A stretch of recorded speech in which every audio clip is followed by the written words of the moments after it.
నమస్తే, welcome to think Andhra. నేను మీ ప్రియాంకరావు.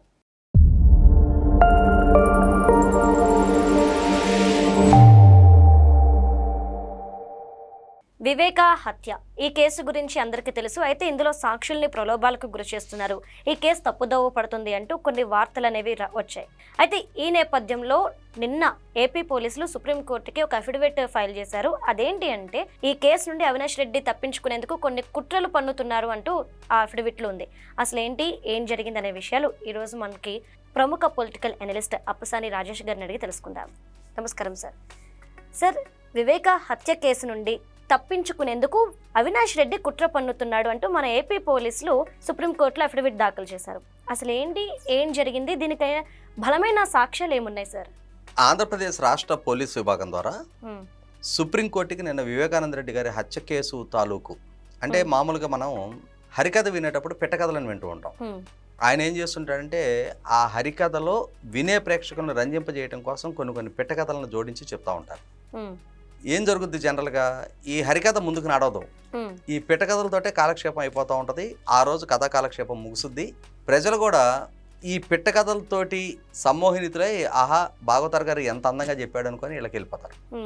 అలాగే వివేకానంద రెడ్డి గారి హత్య కేసు, ఆ హత్య కేసు విచారణ వేగవంతం కాకుండా, విచారణ ముందుకు సాగకుండా, ఆ విచారణకి ప్రతిబంధకాలు కల్పించడంలో భాగంగా వివేకానంద రెడ్డి గారి పిఏ కృష్ణారెడ్డి ద్వారా సృష్టించబడ్డ పిట్టకథ, అసలు హరికథలో పిట్టకథ లాంటిది ఒక కథ సృష్టించారు. ఆ కథ ఏంటి? వివేకానంద రెడ్డి గారి హత్య కేసు విచారణ చేస్తున్న సిబిఐ అధికారి రామ్ సింగ్ గారు ఈ పిఏ కృష్ణారెడ్డిని కస్టడియల్ టార్చర్కి గురి చేసి, అతని ద్వారా ఈ కేసులో సూత్రధారులు అవినాష్ రెడ్డి వాళ్ళ నాయన భాస్కర్ రెడ్డి అని చెప్పని చెప్పించే ప్రయత్నం చేస్తున్నారు, నన్ను శారీరకంగా హింసించారు, నా చేత బలవంతపు స్టేట్మెంట్ ఇప్పించే ప్రయత్నం చేస్తున్నారు అని చెప్పని కృష్ణారెడ్డి చేత సిబిఐ అధికారి రామ్ సింగ్ గారి మీద ఒక కేసు పెట్టించారు. అదే సందర్భంలో చనిపోయిన వివేకానంద రెడ్డి గారి కుమార్తె అల్లుడు డాక్టర్ సునీత గారు, అలాగే వారి భర్త రాజశేఖర రెడ్డి గారు, వారు కూడా కృష్ణారెడ్డిని బెదిరించినట్టుగా, అవినాష్ రెడ్డి భాస్కర్ రెడ్డి గారి పేర్లు చెప్పమన్నట్టుగా, చెప్పకుంటే నీ అంత తేలుస్తాము అని చెప్పని వార్నింగ్లు ఇచ్చినట్టుగా వారి మీద కూడా కంప్లైంట్ ఇవ్వడం జరిగింది. అంటే ఏంటి, అవినాష్ రెడ్డికి భాస్కర్ రెడ్డికి అసలు ప్రమేయం లేదు, వాళ్ళని సిబిఐ అధికారి ఇరికించే ప్రయత్నం చేస్తున్నాడు. సిబిఐ అధికారి డాక్టర్ సునీత గారు, రాజశేఖర రెడ్డి గారు ఏ స్క్రిప్ట్ ఇస్తే ఆ స్క్రిప్ట్ని ఫాలో అవుతున్నాడు. డాక్టర్ సునీత గారు ఏం చెప్తే అది చేయమని చెప్పని కృష్ణారెడ్డిని సిబిఐ అధికారి బెదిరించాడు, కస్టడియల్ టార్చర్కి గురి చేశాడు అని చెప్పని ఒక కథనాన్ని ప్రచారంలోకి తేవాలని చెప్పని ప్రయత్నం చేశారు. అసలు ఈ కథనానికి భూమికి ఎక్కడ పడింది? జగన్మోహన్ రెడ్డి గారి ప్రభుత్వంలో సలహాదారుడిగా పనిచేసిన సజ్జల రామకృష్ణారెడ్డి మీడియా ముఖంగా వివేకానంద రెడ్డి గారికి ఎక్స్ట్రా మ్యారిటల్ అఫైర్స్ ఉన్నాయి, ఆయనకి అక్రమ సంతానం ఉంది, ఆ అక్రమ సంతానానికి ఆస్తులు ఎక్కడ దఖలపడతాయో అని చెప్పనే భయంతో డాక్టర్ సునీత గారు, సునీత గారి భర్త రాజశేఖర రెడ్డి గారే వివేకానంద రెడ్డి గారిని చంపించారు అని ఎందుకు అనుకోకూడదు అని చెప్పని ఒక వర్షన్ని ప్రజల్లో చర్చనీయాంశంగా చేయాలని చెప్పని అతి తెలివి ప్రయత్నం మొదలుపెట్టింది సజ్జల రామకృష్ణారెడ్డి. అదే అంశాన్ని సాక్షిలో ప్రచురించారు. ఈ స్క్రిప్ట్కి బీజం సజ్జల రామకృష్ణారెడ్డి ద్వారా పడింది, సాక్షి దాన్ని ప్రచురించింది. దానికి కొనసాగింపుగా ఇదే నిజం అని చెప్పని అనుకోవాలి అని చెప్పని ఇవాళ సిబిఐ ద్వారా అవినాష్ రెడ్డి వాళ్ళ నాయన భాస్కర్ రెడ్డి పాతదారులు సూత్రధారులు అని చెప్పి నిర్ధారణ జరిగిన తర్వాత, స్పష్టమైన సాక్ష్యాధారాలతోటి వాళ్ళు ఎస్టాబ్లిష్ చేసి ఛార్జ్షీట్లు ఫైల్ చేస్తున్న తర్వాత, కేసులు అరెస్ట్ అయ్యి బెయిల్ తీసుకొని బయట తిరుగుతున్న తర్వాత, ఇప్పటికీ కేసు విచారణని తప్పుదో పట్టించే ప్రయత్నం చేయటం, సిబిఐ వర్షన్కి భిన్నమైన వాదన రప్పించే ప్రయత్నం చేయటం, ఏమో నిజంగానే డాక్టర్ సునీత గారు వాళ్ళ నాయన్ని చంపించారేమో అని చెప్పని ఎవరో ఒకళ్ళు అనుమానపడాలి. ఆ అనుమానపడ్డది కొంచెం ప్రజల్లో చర్చనీయాంశం కావాలి, అది కొంచెం విస్తృతంగా ప్రచారం జరగాలి, దాన్ని నిజమనుకునేలా భ్రమించాలి, సిబిఐ విచారణ పారదర్శకంగా జరగటం లేదు, అసలు వర్షం ఇది అని చెప్పని భావించాలి. మనకు ఒక సామెత ఉంది కదా, నిజం గడప దాటే లోపు అబద్ధం ప్రపంచాన్ని చుట్టొస్తాయి అని చెప్పని. మొదటి నుంచి అబద్ధాలు ప్రచారం చెయ్యటానికి అలవాటు పడ్డ జగన్మోహన్ రెడ్డి గారి సమూహంలోని, జగన్మోహన్ రెడ్డి గారి ద్వారా ఏరి కోరి ఎంపిక చేయబడి కడప పార్లమెంటు సభ్యుడిగా ప్రాతినిధ్యం వహిస్తున్న అవినాష్ రెడ్డి, జగన్మోహన్ రెడ్డి గారి చిన్నాన్నని హత్య చేశారు అని చెప్పని ఆరోపణలు ఎదుర్కొంటూ అరెస్ట్ అయ్యి బెయిల్ మీద ఉన్న అవినాష్ రెడ్డి ఇవాళ బెయిల్ కండిషన్స్ ఉల్లంఘనకు పాల్పడుతూ అతనే కుట్రదారుడిగా, అతనే కృష్ణారెడ్డి చేత ఈ తప్పుడు కేసులు నమోదు చేయించాడు అని చెప్పని పోలీసు విచారణలో స్పష్టమైన సాక్ష్యాధారాలతో నిర్ధారణ అయింది. కృష్ణారెడ్డిని అసలు సిబిఐ ఎస్పీ రామ్ సింగ్ గారు ఎప్పుడూ ఎక్కడా విచారణ చేయలేదు. అతన్ని బెదిరించినట్టుగా కానీ అతని మీద కస్టడియల్ టార్చర్కి గురి చేసినట్టుగా కానీ కనీస మాత్రపు సాక్ష్యాధారాలు కూడా కృష్ణారెడ్డి ఈ విచారణ చేస్తున్న అధికారులకి వెల్లడించలేకపోయాడు.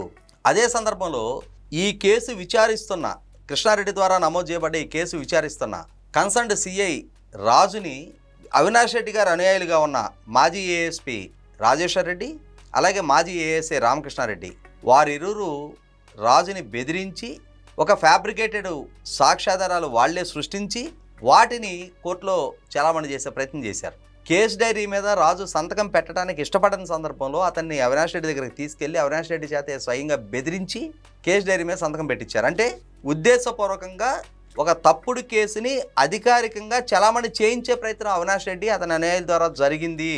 దీనికి అవినాష్ రెడ్డికి మాజీ పోలీసు అధికారులు రాజేశ్వర్ రెడ్డి రామకృష్ణారెడ్డి సహకరించారు.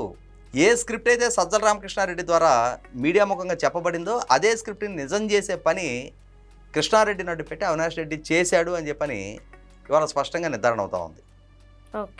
అవినాష్ రెడ్డికి బెయిల్ ఇచ్చేటప్పుడు కొన్ని కండిషన్స్ పెడతారు. ఏమని?